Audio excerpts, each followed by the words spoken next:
I'm Catherine, and I was born into what you'd call a typical American family.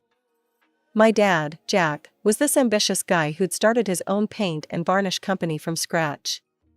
Mom, Sarah, was your classic housewife, always busy with chores and gossip. And then there was my older brother, Tom, 5 years my senior and the apple of my mother's eye. Dad was hardly ever around, buried in work and drowning in loans he'd taken out to get his business off the ground. When he did show up, he'd lock himself in his office, muttering about invoices and profit margins. Mom, well, she made it clear from day one that Tom was her favorite. "Oh, Tommy, you're my joy, my everything," she'd coo, even when he came home reeking of cheap beer or with a black eye from another fight. Me? I was just there. An afterthought, really. Don't get me wrong, Dad loved me in his own way. He'd try to make up for his absence with gifts. For my 9th birthday, he gave me this clunky video camera. "Capture our family moments, sweetheart," he said with a tired smile. Little did he know how that camera would change everything. I remember this one Sunday when I was about 10. Dad had promised to take us to the park, but surprise, surprise, he got called into work. Mom lost it. "Jack, for Christ's sake. It's Sunday," she screamed, her face red with anger. "Your kids need you. I need you." I stood in the hallway, that damn camera in my hand, recording it all. They didn't even notice me. Dad's voice dropped to a whisper. "If you'd just help out with the business." Mom laughed, but it wasn't a happy sound. "Help out? With your pipe dream? Wake up, Jack. You're drowning us in debt for a business that's going nowhere." I lowered the camera, my heart pounding. This wasn't the first fight I'd witnessed, but it was the worst. I didn't fully understand what was happening, but I knew our family was falling apart. As the days went by, the tension in our house grew thicker. Dad spent more time at work, and when he was home, the silence between him and Mom was deafening. Tom started acting out more, coming home late, reeking of cigarettes and God knows what else. One night, I woke up to the sound of breaking glass. I crept downstairs, camera in hand. It had become a sort of security blanket for me. Mom was standing in the kitchen, surrounded by shattered pieces of what used to be her favorite vase. "Mom?" I whispered. She turned to me, her eyes glazed over. "Go back to bed, Kath," she slurred. That's when I noticed the half-empty wine bottle on the counter. The next day, everything seemed normal again. Mom made pancakes, Dad read the newspaper, and Tom slouched over his cereal. But I knew better now. I knew that beneath the surface, our family was cracking like that vase. It was just another Tuesday when my world exploded. I was 10, Tom was 15, and neither of us had any clue what was about to hit us. I was in my room, fiddling with my camera, when I heard the front door slam. Dad's voice boomed through the house, angrier than I'd ever heard it. "Sarah, get down here now." Curious and scared, I crept to the top of the stairs, camera in hand. Force of habit, I guess. Mom sauntered into the living room, looking annoyed. "What's got your panties in a twist, Jack?" Dad's face was red, his hands shaking as he thrust a manila envelope at her. "Care to explain this?" I zoomed in on Mom's face. She looked different. Not scared or sorry, but almost relieved. "Well?" Dad demanded. "What do you have to say for yourself?" Mom tossed the papers aside and laughed. It was a cold, harsh sound that made me shiver. "What do you want me to say, Jack? That I'm sorry? You want the truth? I've been cheating on you for years. And you know what? I enjoyed every minute of it." I gasped, almost dropping my camera. Dad looked like he'd been punched in the gut. "Why, Sarah, why would you do this?" "Because you were never here, Jack," Mom exploded. "You and your damn business. Did you really think I'd sit around waiting for you forever?" "I did it for us," Dad said weakly. "For our family." Mom scoffed. "Family? What family? We've been broken for years, Jack." I was just the first one to admit it. The argument went on for hours. I recorded every painful minute of it, even though my arms ached and my eyes burned with unshed tears.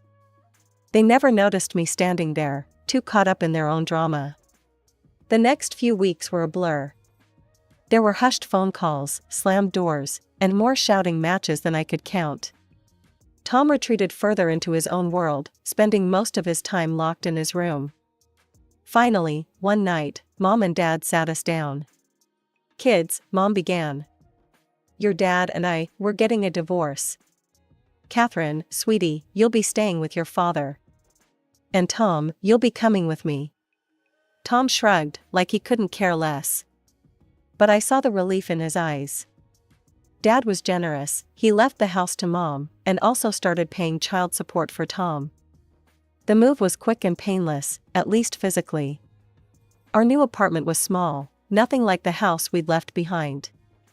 But it was ours, and for the first time in years, I felt like I could breathe. It wasn't easy, though. Dad worked longer hours than ever, trying to keep the business afloat and pay for everything. Some nights, I'd find him at the kitchen table, head in his hands, surrounded by bills. 5 years flew by in a blur of homework, part-time jobs, and watching Dad struggle to keep his business afloat. I was 15 when everything changed again, but this time, it was for the better. Her name was Rachel, and she waltzed into our lives like a whirlwind. I remember the day Dad introduced us. He had this goofy grin on his face, one I hadn't seen in years. "Catherine, this is Rachel. She used to intern at the company, and now, well, we're seeing each other." Rachel smiled warmly. "It's great to finally meet you, Catherine. Your dad talks about you all the time." I sized her up, ready to hate her on principle. But there was something about Rachel that made it impossible. She was genuine, kind, and she looked at Dad like he hung the moon. It didn't take long for Rachel to become a permanent fixture in our lives. She moved in a few months later, and suddenly, our tiny apartment felt like a home again. One night, I overheard them talking in the kitchen. "Jack, my dad's willing to finance that new production line you've been dreaming about," Rachel said. "He believes in you, Jack." "We both do." I peeked around the corner to see Dad pull Rachel into a tight hug. "What did I do to deserve you?" he whispered. It hit me then. This was what love should look like. Not the bitter, resentful mess I'd grown up with, but this, support, trust, and genuine happiness. The next few years were like watching a rocket take off. With Rachel's connections and Dad's expertise, the business skyrocketed. The new paint line was a hit in Rachel's dad's hardware stores, and soon, orders were pouring in from all over the country. I'd catch Dad and Rachel working late into the night, heads bent over spreadsheets, arguing good-naturedly about expansion plans. But unlike the arguments I remembered from my childhood, these always ended with laughter and a kiss. "Why don't you two just get married already?" I asked one day over dinner. They shared a look and burst out laughing. "Oh, sweetie," Rachel said, wiping tears from her eyes. "Our love doesn't need a government stamp of approval."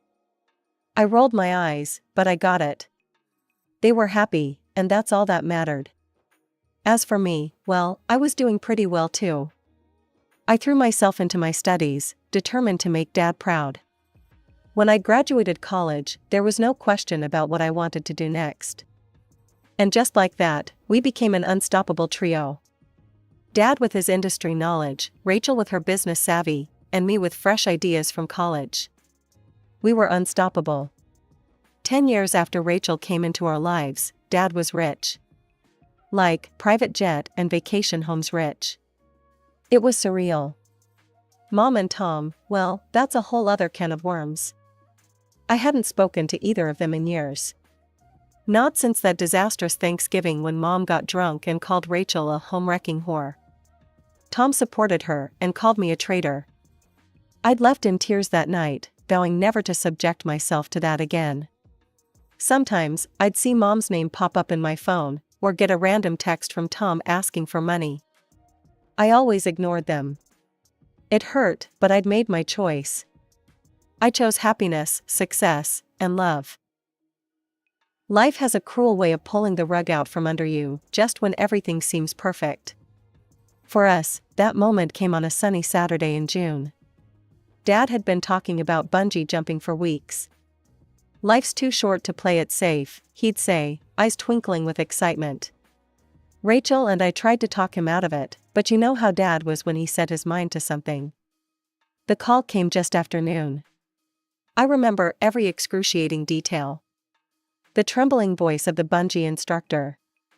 The words "heart attack" and "didn't make it" echoing in my ears. The sound of Rachel's coffee mug shattering on the kitchen floor. It didn't feel real. Dad, gone? The man who'd built an empire from nothing, who'd weathered every storm life threw at him, taken down by a stupid bungee jump. The funeral was, well, it was a show, to put it bluntly. It seemed like half the city had turned up to pay their respects. Business partners in somber suits, employees with red-rimmed eyes, friends and relatives we hadn't seen in years. Dad would have hated all the fuss, but it warmed my heart to see how many lives he'd touched. And then Mom and Tom showed up. I almost didn't recognize them at first. Mom looked old, her face puffy and lined, eyes bloodshot. Tom slouched beside her, all muscle and attitude, looking like he'd rather be anywhere else. They sat a few rows behind us, but their voices carried. "Well, Jack finally got what was coming to him," Mom's voice slurred. I bit my lip so hard I tasted blood. How dare they? How fucking dare they come here and disrespect Dad like this? But it got worse. You know, Mom's voice dropped to a conspiratorial whisper that somehow seemed louder than before. I heard his little girlfriend arranged the whole thing. Paid for the bungee jump herself. Probably knew his heart couldn't take it. Wanted to get her hands on his money, I bet. I couldn't take it anymore. I whirled around, my vision blurred with tears and rage. "Shut up," I hissed. "Just shut the hell up. How dare you come here and spread your poisonous lies?" Dad loved Rachel, and she loved him. This was a terrible accident, nothing more. So if you can't show some basic human decency and respect, then just leave. Nobody wants you here anyway. The church fell silent. All eyes were on us. Mom stood up, swaying slightly. "Come on, Tom. We're leaving. Let them have their little pity party. We'll see them at the will reading." The rest of the funeral passed in a haze of grief and anger. But as we stood by Dad's grave, watching the casket being lowered, I couldn't shake the feeling that this was just the beginning of our troubles. 2 weeks after we laid Dad to rest, we all gathered in Mr. Goldstein's office for the reading of the will. The tension in the room was thick enough to cut with a knife. Rachel sat beside me, her face a mask of calm. Mom slouched in her chair, looking like she'd rather be anywhere else. Tom stood by the window, arms crossed, scowling at nothing in particular. Mr. Goldstein cleared his throat and began reading. "I, Jack Thompson, being of sound mind and body, do hereby." I tuned out the legal jargon, my heart pounding. And then, "To my daughter, Catherine, I leave all my worldly possessions, including all properties, bank accounts, and full ownership of Thompson Paint and Varnish Company." The room went deadly silent. I felt like I couldn't breathe. Mr. Goldstein continued, "To my ex-wife, Sarah, and my son, Thomas, I leave the sum of $20,000 each." "What?" Mom's shriek made us all jump. "This is bullshit. That business was my idea. I sacrificed everything for Jack and that goddamn company. I raised his children while he was off playing businessman. That company is rightfully mine."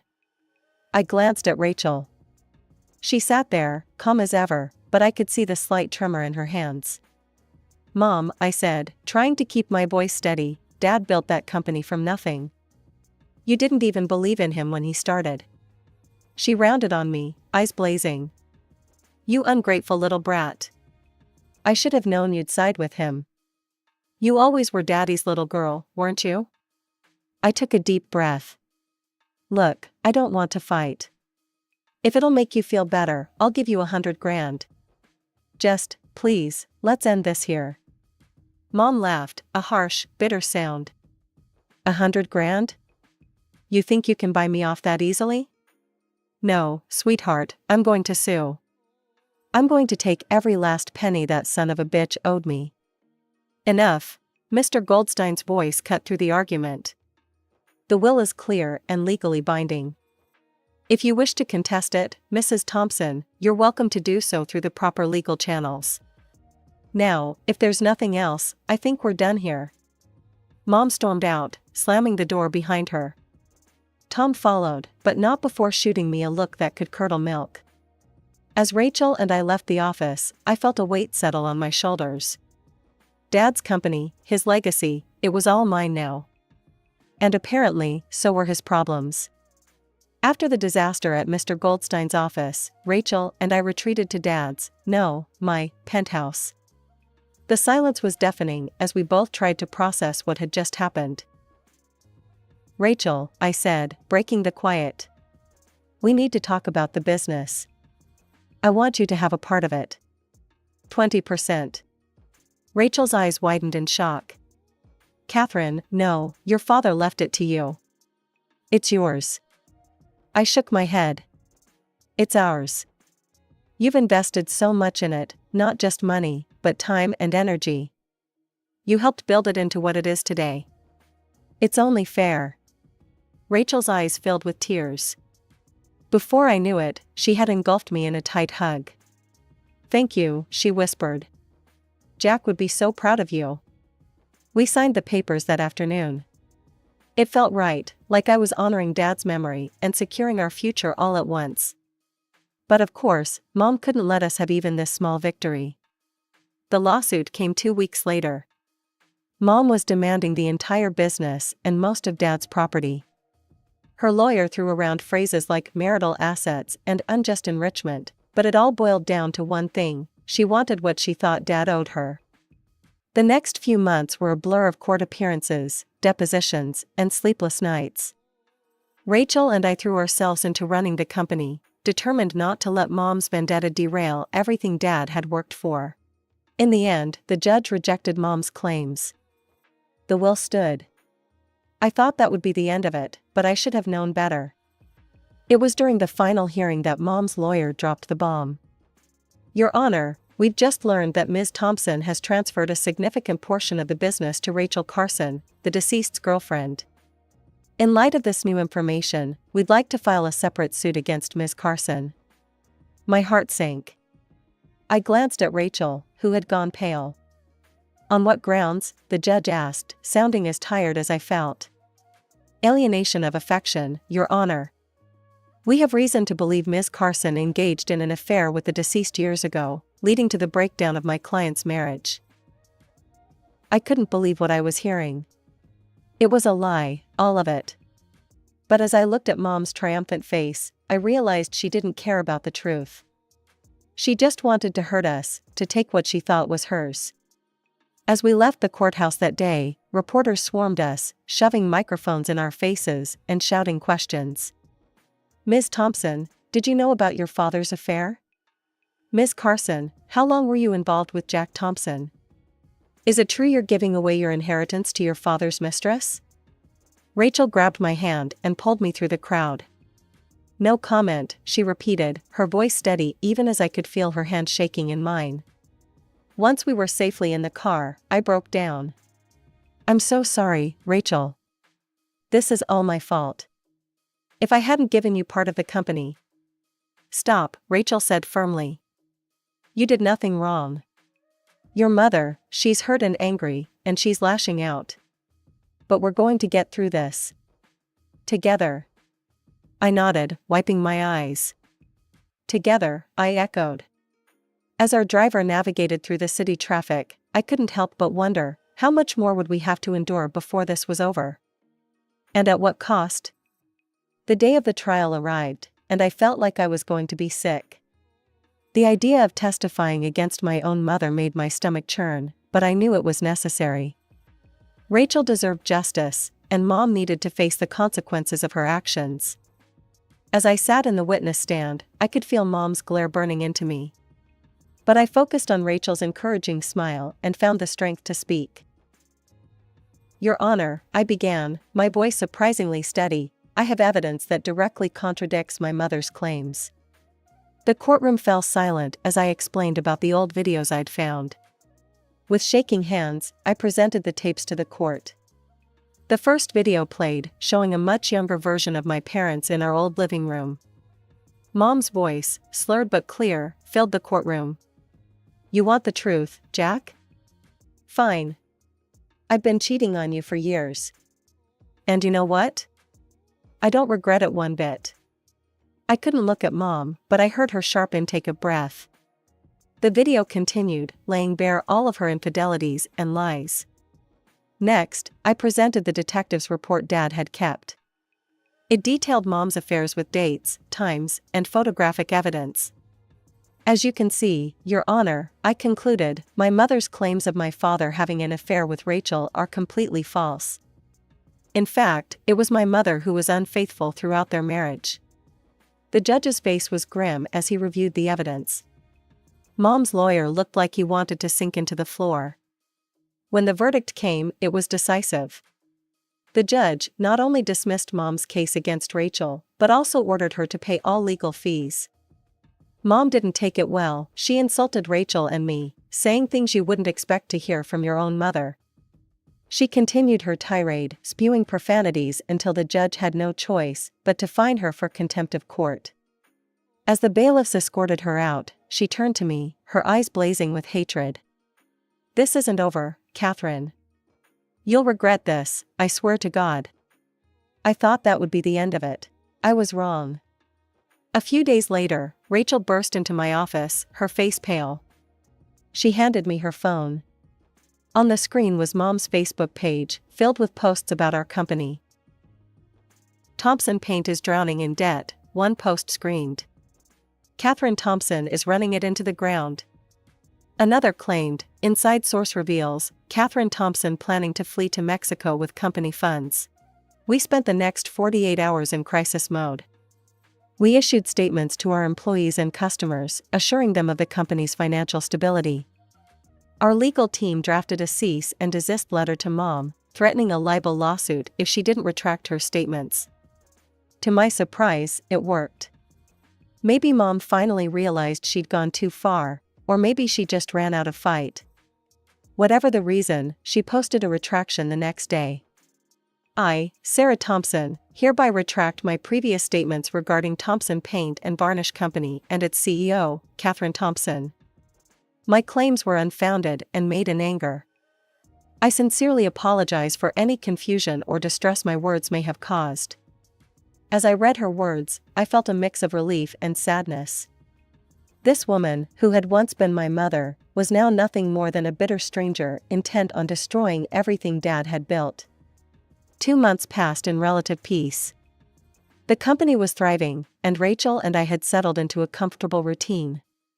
The wounds from the legal battles were slowly healing, and I dared to hope that maybe, just maybe, we could move on. But life has a way of throwing curveballs when you least expect them. It was a crisp autumn evening, and I was heading to my car after a long day at the office. The parking lot was nearly empty, the setting sun casting long shadows across the asphalt. As I fumbled for my keys, a familiar voice made me freeze. "Catherine?" I turned slowly, hardly believing my eyes. There, looking small and worn, stood my mother. "Mom?" I said, my voice barely above a whisper. "What are you doing here?" She shuffled her feet, not quite meeting my eyes. "I've been thinking about your offer. The $100,000. Is that offer still on the table?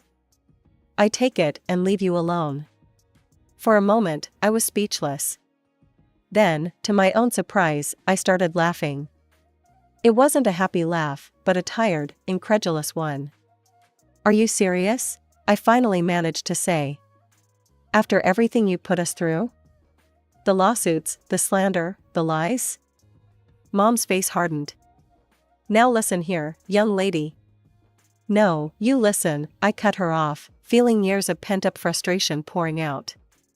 "That offer expired the moment you decided to drag us through court. It's gone, Mom. Just like any respect or affection I had left for you. She paled, then flushed with anger. You ungrateful little. I'm not finished, I said, my voice cold. If you ever try to threaten me or slander our company again, I will sue you for every penny you have left. And trust me, I'll win. Without waiting for a response, I got into my car and drove away, watching her shrinking figure in my rearview mirror. It felt like the end of a chapter, but also the beginning of something new. The next few weeks were a whirlwind of activity. Rachel and I threw ourselves into work, expanding the company in ways Dad had only dreamed of.